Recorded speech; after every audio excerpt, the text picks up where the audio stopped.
সবাই কি ভালো আছি? সবাই একটু ধরে বলি আলহামদুলিল্লাহ অনেক ভালো আছি।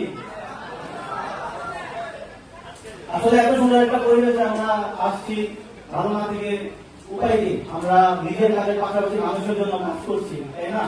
আমি জীবনে আমার দুটা গল্প বলবো। রক্ত দিতে প্রথমে আমিও ভয় পেতাম। তো একদিন একটা দৌড়ে একদম রক্ত লাগবে, তারপর খুব ভয় হয়ে গেলাম।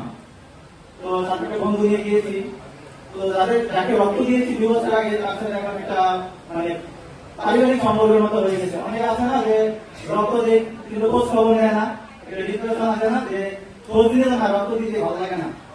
কিন্তু আমি জীবনে 6 বার রক্ত দিয়েছি, 6 বারের মধ্যে 5 জনের সাথে আমার একটা মানে পারিবারিক কানেকশন হয়ে গেছে। তারা আমাকে মনে হয় ছেলের মতো মানে স্নেহ করে, প্রতি মাসে একটা কল দেয়, খোঁজ খবর নেয়। মানে এটা কি ভাবা যায়?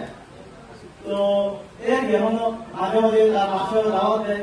তো আমি মনে করি আমি 10টা মানুষকে রক্ত দেওয়া মানে তো 10টা মানুষের কাছে পারিবারিক কানেকশন হওয়া। তো সবাই আসলে সেভাবে ট্রিট করবে না, যে মানে সবাই খোঁজ নিবে না, অনেকে ভুলে যাবে। তো এটা নিয়ে আফসোসের কোনো ইয়া নেই যে আসলে রক্ত দিলাম স্বাক্ষরের মতো ভুলে গেল, এখানে তো আসলে কিছু নেই।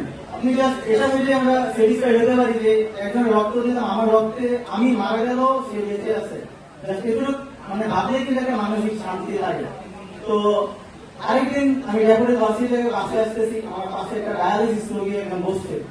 তো আমি আমার সাথে যারা বসেছি তাদের সাথে তো মানে পরিচিত হওয়ার চেষ্টা করি। তো তার একটু খোঁজ খবর নিলাম, পরে বললো যে তার ডায়ালিসিস রোগী, মাসে প্রায় তার 5 ব্যাগ রক্ত লাগে। ভাবতে পারতেছেন? এটাও তো আপনারা জানেন যে ডায়ালিসিস রোগী যারা, তারপরে মাসে 15-20 হাজার টাকার মতো একটা খরচ হয়। তার জীবনে অনেক দুঃখ কষ্ট শেয়ার করলো। তো এরপরে আমি নিজে তাকে 2 বার রক্ত দিয়েছি, আর আমি প্রায় 6 বার তাকে রক্ত ম্যানেজ করে দিয়েছি। তো লোকটা প্রায় 2 মাস আগে মারা গেল। আমাকে প্রায় সময় যখন তার রক্ত লাগতো আমাকে কল করতো যে আঙ্কেল কেমন আছেন। অনেক বয়স তো আমাকে আঙ্কেল বলে রাখতে পারি। তো খুবই একটা মানে মায়াবী ভয়েস। তো মানে যখন মারা গেল তখন অনেক খারাপ লাগলো। তারপরও মানে একটা মনের একটা ইয়ে যে রক্ত দিয়েছি মানুষ এতদিন, আমার বুঝি না আল্লাহর রহমতে 2 মাস মানে 2-3 বছর বেঁচে ছিল। তো এর আরেকটা জিনিস হলো, আমরা প্রায় সময় অনেকে রক্ত লাগলে আমরা কিন্তু সোশ্যাল মিডিয়া পোস্ট করতে অনেকে সংশয় বোধ করি যে রক্ত। তো আজকে থেকে আসলে কারো রক্তের ইয়ে যদি দেখি আমরা একটু জাস্টিফাই করি তাহলে আসলে রক্তের ইয়ে আমাদের ফ্রেন্ড লিস্টে কিন্তু 2000-3000 মানুষ আছে। আমরা একটা পোস্ট করলেই কিন্তু 1000 মানুষ দেখতেছে। আমার একটা ফেসবুক পোস্টে কিন্তু একটা মানুষের জীবন বাঁচতে পারে। তো এই জিনিসটা কিন্তু আমরা এভাবে ভাবি না, কিন্তু আমার একটা পোস্টে একটা মানুষের জীবন বাঁচতে পারে। আর আসলে আমরা এভাবে রিয়েলাইজ করি না। রিয়েলাইজ করি তখনই যখন আমার পরিবারে আমার বাবার রক্ত লাগবে, যখন আমার মার রক্ত লাগবে, তখন মাথাটা ঠিক থাকে না। কিন্তু আরেকজনের কথা কিন্তু আমরা ঠিক করি না। তো বিষয়টাই আর কি, যখন আমাদের প্রয়োজন হয় তখন এটা প্রয়োজনটা অনুভব করি। তো সবাইকে অনেক বেশি ধন্যবাদ। আর আমার বেসিক্যালি আইটি প্রতিষ্ঠান।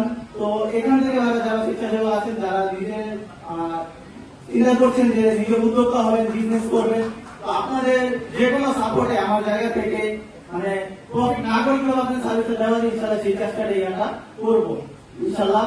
আর মাইল্যান্ড আমাদের যে আরেকটা প্রজেক্ট দিয়ে দিচ্ছে, আমরা চেষ্টা করছি 64 জেলায় আমাদের টিম অনুযায়ী ওই জিনিসটা যে কোনো কাজের পাশাপাশি সেজন্য উদ্যোক্তা হতে পারে, এক্সট্রা আর্নিং করতে পারে। সেই প্রজেক্টটাও মাইল্যান্ডের মাধ্যমে আমাদের সাথে যুক্ত হতে পারেন। আমরা খুব শীঘ্রই খুলনা ডিভিশনে একটা প্রজেক্ট ইয়ে করবো। আপনাদের কিন্তু খুলনাতেও টিম আছে। তো আপনার মাইল্যান্ডের মাধ্যমে আমার সাথে যোগাযোগ করে আমরা ইনশাল্লাহ আপনাদের সাথে নিয়ে বাংলাদেশে আমরা উদ্যোক্তা তৈরি নিয়ে কাজ করবো। আসসালামু আলাইকুম।